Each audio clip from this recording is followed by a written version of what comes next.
Bom dia, irmãos. Esta é uma situação nova, é uma situação diferente daquilo a que estamos habituados e é uma situação à qual vamos ter que nos habituar, não é? Desde que tivemos que começar a lidar com o estado de emergência e com a Covid-19, que tivemos que procurar outras maneiras de continuar a ser igreja e de continuar a proclamar o Evangelho e a manter a comunhão uns com os outros. Por isso, a nossa Igreja tem tido a felicidade e o prazer de contarmos com o trabalho do nosso pastor, que todos os domingos, no horário do culto dominical e às quartas-feiras também, no horário do culto semanal de oração, tem providenciado que nós tenhamos o estudo bíblico e que nós tenhamos o acesso à mensagem bíblica. No entanto, a verdade é que nós não sabemos ainda como é que se vai fazer a retoma às atividades normais e não sabemos ainda quando é que vamos poder voltar a reunir-nos e por isso nós não queremos deixar passar mais tempo sem providenciar e sem garantir aos irmãos um outro tipo também de conteúdos e um outro tipo de trabalho mais direcionado para colmatar a falta de algumas atividades que nós temos na nossa igreja regularmente, nomeadamente a questão da escola dominical. E por isso, a partir de hoje, nós estamos a contar então com este espaço, que será um espaço de escola dominical baseado na lógica da escola dominical que nós tínhamos para a classe dos jovens e para a classe dos adultos. E será um tempo em que nós vamos continuar o estudo da carta de Paulo aos Efésios, que começámos antes do estado de emergência, que tivemos que interromper, mas que agora vamos continuar. Então, nada melhor do que aproveitar este tempo, nada melhor do que podermos partilhar este tempo, podemos partilhar este link e a informação deste vídeo com irmãos, outros irmãos da igreja, com irmãos de outras igrejas, com os nossos familiares, com os nossos amigos, com aqueles que andamos a evangelizar e com quem partilhamos o Evangelho. Nada melhor do que utilizar também mais este recurso. E neste momento nós queremos orar, queremos pedir a Deus que ilumine o nosso coração, que nos dê a sabedoria para entender aquilo que Ele nos quer dizer hoje. Vamos orar, irmãos? Vamos orar. Senhor Deus, Tu és Senhor de todas as coisas e Tu és soberano sobre todas as coisas.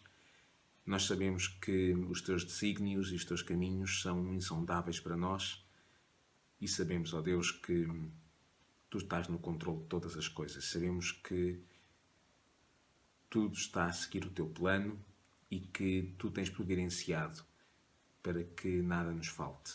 Neste momento nós queremos pedir a Tua sabedoria, queremos pedir as palavras certas, queremos pedir que toques o nosso coração para que o Teu Evangelho, para que a Tua Palavra possa produzir os frutos necessários da nossa vida.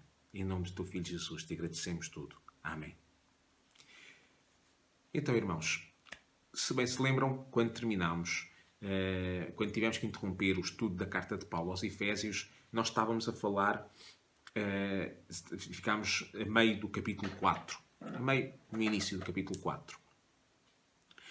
Então, neste momento hoje nós vamos abordar o texto que tem a ver, ou que está entre o versículo 17 até ao versículo 32.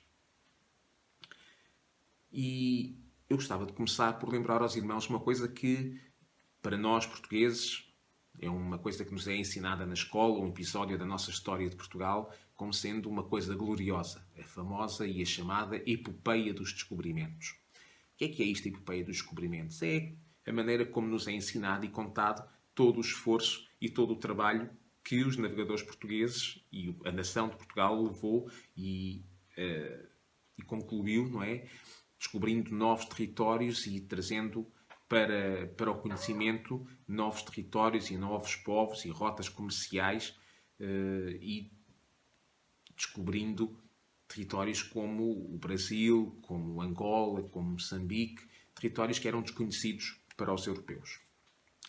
Agora, há um erro muito grande nesses descobrimentos, que é o facto de o rei de Portugal e os navegadores acharem que, por chegarem a um país e porem o padrão do rei, colocarem o padrão do rei lá nesse país e a bandeira do reino de Portugal, que esse país, reclamando para Portugal esse território, E sendo Portugal um território cristão, um país cristão, aquele território que agora era reclamado como sendo parte e pertença de Portugal, ficaria também um território cristão. Eles achavam que, por decreto, então, aquelas pessoas todas que viviam naquele território, a partir de agora, tornavam-se cristãos. E essa, aliás, foi uma da justificação que o rei de Portugal e que os portugueses deram ao Papa para terem legitimidade para fazer aquela empresa, para fazer aquele empreendimento e cometerem algumas atrocidades, foi precisamente o aumento da cristandade e foi o aumento do número de fiéis cristãos. E o Papa achou, então, se eles estão a espalhar a fé cristã, então vamos validar, porque isso é importante, porque quanto mais territórios houver que sejam cristãos, mais fiéis e mais pessoas cristãs nós temos a contar para os números da cristandade. Esse foi um dos erros. O outro erro foi eles pensarem que só pelo facto de agora serem cristãos não precisavam de mudar nada. Podiam continuar a ser o povo que sempre tinham sido, comportar-se da maneira como sempre tinham comportado, fazer as coisas como sempre tinham feito, e que isso não implicava nada, mas que a partir de agora eram cristãos. Contavam-se como cristãos, deixavam de ser pagãos, passavam a ser cristãos, mas podiam continuar a sua vida como normalmente tinham feito e como sempre tinham feito. Esse foi um dos outros erros. Nós sabemos que isso é errado. E sabemos que isso é errado porquê? Primeiro, porque sabemos que ser cristão é fruto de uma relação pessoal e íntima com Cristo. E é fruto de uma decisão pessoal e consciente. Sabemos também que ser cristão exige mudança de vida. Não há possibilidade de ser cristão sem haver uma mudança na nossa vida. E isso é tão verdade que a Bíblia usa termos tão radicais e comparações tão radicais como, por exemplo, das trevas para a luz. É radical. Como, por exemplo, da vida para a morte. Ou ao contrário, não é? Da morte para a vida.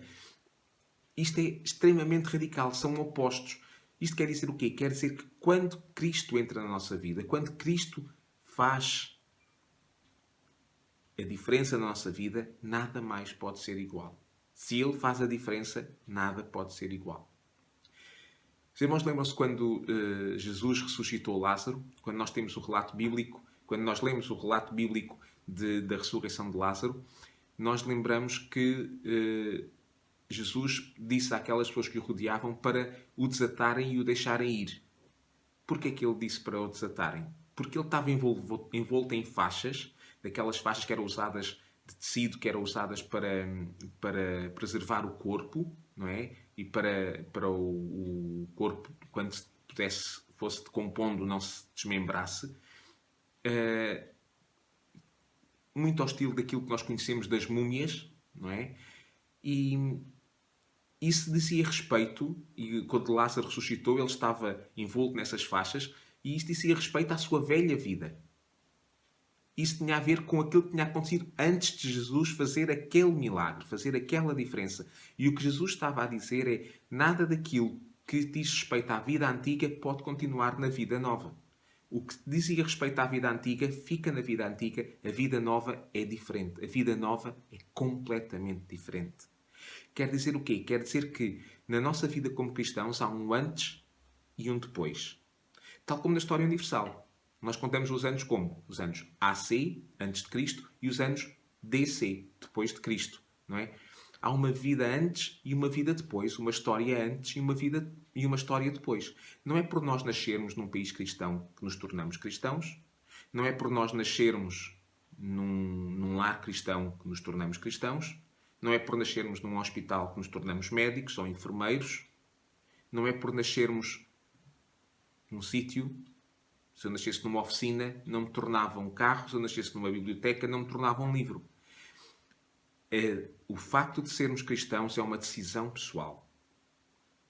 Porque ser cristão implica que em algum momento da nossa vida houve um acontecimento que mudou o curso da nossa vida. Fez a diferença, fez a ruptura com o que estava a acontecer e traçou um novo objetivo, traçou um novo curso para a nossa vida. Nós lemos em João 1,12 o texto que diz assim: mas a todos quantos o receberam, deu-lhes o poder de serem feitos filhos de Deus aos que creem no seu nome. Este é o momento que faz a separação entre o antes e o depois. Sabemos também, por este texto, que este acontecimento de que falámos resulta de uma escolha individual e consciente. Não é uma coisa coletiva, não é uma escolha coletiva, é individual e é consciente. Sabemos o que estamos a fazer. Sabemos também que há uma vida antes e depois dessa decisão, uma maneira de viver antes e depois dessa decisão, uma maneira de agir antes e depois dessa decisão, uma identidade antes e depois dessa decisão. Porque é a partir desse momento em que nós aceitamos Cristo como nosso suficiente Salvador, que aceitamos Cristo e cremos no seu nome, que nós passamos a identificar-nos e a ser identificados como cristãos. Há uma identificação de nós sobre nós mesmos. Nós identificamos-nos como cristãos porque aceitamos Cristo como o nosso único e suficiente Salvador e aceitamos a palavra dele como a única regra de fé e prática. E há também uma identificação dos outros sobre nós. Os outros passam a chamar-nos cristãos, a identificar-nos como cristãos por causa de uma série de práticas que nós temos, por causa de uma série de atitudes que nós temos, por causa de uma série de posturas que nós temos. Que eles consideram serem posturas semelhantes aos ensinamentos de Cristo e por isso nos chamam cristãos. Ou seja, por causa deste acontecimento que se deu ou que se terá dado a um nível interior, uma decisão pessoal e íntima, há a manifestação exterior. Em Atos 11, 26, nós lemos: e sucedeu que todo um ano se reuniram naquela igreja e ensinaram muita gente. E agora, em Antioquia foram os discípulos pela primeira vez chamados cristãos. O que aconteceu foi que, quando os habitantes de Antioquia olharam para a maneira de viver, e para a maneira de ser e para a maneira de estar daqueles judeus, daqueles discípulos de Cristo, eles achavam que eles estavam a imitar os ensinamentos de Cristo, a imitar a postura de Cristo. Eles acharam que eles estavam a comportar-se como Cristo se teria comportado. E por isso lhes chamaram cristãos. A maneira de viver, a maneira de sentir, a maneira de estar, até a maneira de sofrer dos discípulos lá em Antioquia era, aos olhos dos seus concidadãos, igual ou semelhante a Cristo. Havia claramente um antes de Cristo e um depois de Cristo na vida destas pessoas. Se nós lembrarmos de Pedro, se nos lembrarmos de Levi, o cobrador de impostos, também conhecido como Mateus, não é? Então nós vemos que o facto de Jesus entrar nas vidas das pessoas faz toda a diferença. Há um Pedro antes da vida de Jesus, antes de Jesus e depois de Jesus. Há um Mateus antes de Jesus e um depois de Jesus. E há uns discípulos, e há uma vida dos discípulos de Cristo em Antioquia antes de Jesus e depois de Jesus. Nada ficou como de antes. E aquilo que nós podemos ver é que em Cristo eles ganharam uma nova identidade. Em Cristo eles ganharam um novo nome. O nome de cristãos. Então, por que é que isto é tudo importante quando nós estamos a estudar a carta de Paulo aos Efésios? Porque os destinatários da carta de Paulo aos Efésios, os crentes cristãos em Éfeso, também tinham experimentado uma vida antes e uma vida depois. E também estavam a dar testemunho de serem cristãos, eles próprios, sobre si mesmos, e os outros que os observavam. Havia uma vida em Cristo e uma vida sem Cristo. A vida em Cristo era a vida em que eles diziam que eram seguidores dos ensinamentos de Cristo, em que se reuniam dominicalmente, em que partilhavam o pão, em que celebravam a ceia, em que manifestavam compaixão uns pelos outros, em que manifestavam cuidado uns pelos outros. E havia a vida que eles tinham tido antes. Uma vida entregue à idolatria, uma vida entregue aos prazeres do mundo, uma vida entregue à ganância, tudo aquilo que nós identificamos como não sendo cristão. Então, porquê é que Paulo escreve aquilo que escreve aos Efésios no capítulo 4, a partir do versículo 17? Por uma razão simples, é que havia crentes naquela igreja, lá em Éfeso, que estavam a viver uma vida dupla. Eles estavam a viver uma vida em que eles diziam cristãos, mas continuavam com os comportamentos e continuavam com as atitudes e com as prioridades e com os valores e com a moralidade da vida que tinham antes de se tornarem cristãos.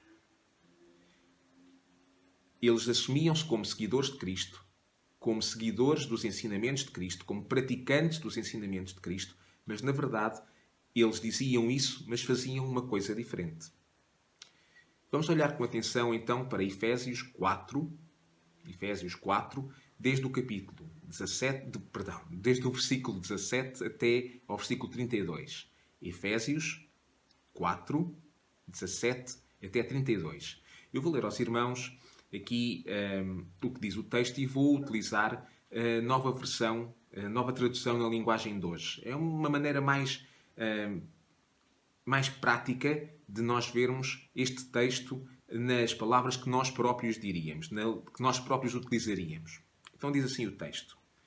Começa Paulo por dizer: portanto, em nome do Senhor, eu digo e insisto no seguinte: não vivam mais como os pagãos, pois os pensamentos deles não têm valor e a mente deles está na escuridão. Eles não têm parte na vida que Deus dá porque são completamente ignorantes e teimosos. Eles perderam toda a vergonha e entregam-se totalmente aos vícios. Não têm nenhum controle e fazem todo o tipo de coisas indecentes. Não foi dessa maneira de viver que vocês aprenderam como seguidores de Cristo. Com certeza vocês ouviram falar dele e, como seguidores dele, aprenderam sobre a verdade que está em Cristo Jesus.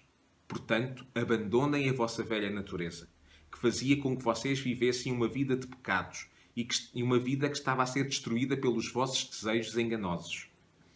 É preciso que o vosso coração e a vossa mente estejam completamente renovados. Vistam-se com a nova natureza criada por Deus, que é parecida com a própria natureza dele e que mostra na verdadeira vida que é correta e dedicada a ele. Por isso, não mintam mais. Cada um diga a verdade para o seu irmão na fé, porque nós somos todos membros do corpo de Cristo. Se vocês ficarem com raiva, não deixem que isso faça com que pequem. E não fiquem o dia inteiro com raiva. Não deem a oportunidade ao diabo para vos tentar. Quem rouba, não roube mais. Porém, comece a trabalhar, a fim de viver honestamente e poder ajudar os pobres. Não digam palavras que façam mal uns aos outros. Usem apenas palavras boas, que ajudem os outros a crescer na fé e a conseguir aquilo que necessitam, para que as coisas que vocês dizem façam bem àqueles que as ouvem. E não façam com que o Espírito de Deus fique triste, pois o Espírito Santo é a marca da propriedade de Deus colocada em vós, a qual é a garantia de que chegará o dia em que Deus vos libertará. Abandonem toda a amargura, todo o ódio, toda a raiva, nada de gritarias, nada de insultos, nada de maldades. Pelo contrário, sejam bons e atenciosos uns para com os outros e perdoem-se uns aos outros, assim como Deus, por meio de Cristo, vos perdoou a vocês. São palavras duras, não é? E é muito interessante ver que Paulo não está a falar para não crentes, ele está a falar para a igreja. Isto quer dizer que, efetivamente, na igreja havia quem se comportasse dessa maneira. Quando ele diz não roubem mais, quer dizer porque havia pessoas que na igreja estavam a cometer este ato. Estavam a roubar. Quando ele diz não mintam mais, é porque havia pessoas que se diziam cristãos e estavam a mentir. E podemos continuar a ver todo o tipo de recomendações que Paulo diz. E que Paulo faz aos Efésios. Eles não estavam a viver de acordo com os princípios que diziam seguir. Não estavam a viver de acordo com os ensinamentos do mestre que diziam seguir. Então, basicamente, é simples. Eles diziam uma coisa e faziam outra. Como é que nós chamamos a uma pessoa que diz uma coisa e faz outra? Mentiroso, hipócrita, falso. Eles achavam que por dizer que eram cristãos era suficiente. Mas não perceberam que ser cristão implica efetivamente uma mudança na vida. Ser cristão é mais do que dizer ou assumir uma identidade. Ser cristão é efetivamente ser. A essência muda. Ser cristão quer dizer que tudo aquilo, os meus planos, as minhas prioridades, as minhas escolhas passam a ser ditadas pelas prioridades de Deus, pelas escolhas de Deus. Aquilo que é importante para mim passa a ser aquilo que é importante para Deus. Aquilo que é prioritário para mim passa a ser aquilo que é prioritário para Deus. E quando eu assumo isso, como diz o apóstolo Paulo, não vivo mais eu, mas Cristo vive em mim, então aí nós estamos a ser cristãos. Caso contrário, não estamos a ser cristãos. Caso contrário, estamos a convencer-nos que somos cristãos e a querer convencer os outros que somos cristãos. E podemos até ser muito bons atores e convencer-nos a nós e aos outros. Mas, na verdade, se essa não for a nossa realidade, se essa não for a nossa essência, nós não estamos a ser cristãos. Uma pessoa muito conhecida, um senhor chamado Mahatma Gandhi, que viveu entre 1869 até 1848 e que liderou a luta pela independência da Índia, a independência do Império Britânico. Ele observava as pessoas com quem ele tinha que viver, os ingleses, os oficiais do exército, os soldados, os comerciantes, os governadores, os políticos, até o pequeno cidadão britânico que fazia a sua vida na colónia, lá na Índia. E ele teve uma observação muito interessante sobre essas pessoas. E ele dizia assim, um dia, ao observar a sua religião, a sua religiosidade, a sua ética, a sua moralidade, ele dizia assim: eu amo o cristianismo, mas odeio os cristãos, pois não vivem seguindo os ensinamentos de Cristo. Eu acho que se Gandhi tivesse conhecido os cristãos de Éfeso para os quais Paulo escreveu, Gandhi diria exatamente a mesma coisa. Eu amo o cristianismo, mas odeio os cristãos porque não vivem de acordo com os princípios de Cristo.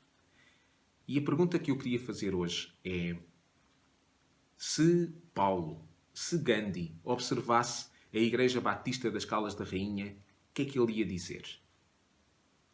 Se Paulo, se Gandhi observasse a tua vida, o que é que ele ia dizer? Vives tu efetivamente de acordo com os princípios que dizes seguir? És tu cristão de garganta, da boca para fora ou lá dentro? As tuas prioridades são as prioridades de Deus? Fizeste tuas as prioridades de Deus? Então aí és cristão.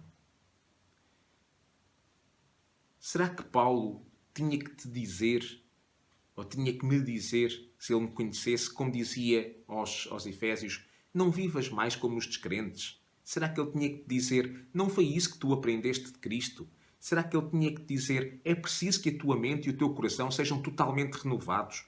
Será que ele tinha que te dizer, não mintas mais?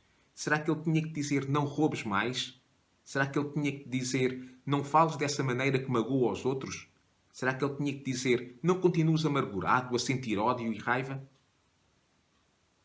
Será que a carapuça dos Efésios nos serve a nós? Isto é um assunto muito sério.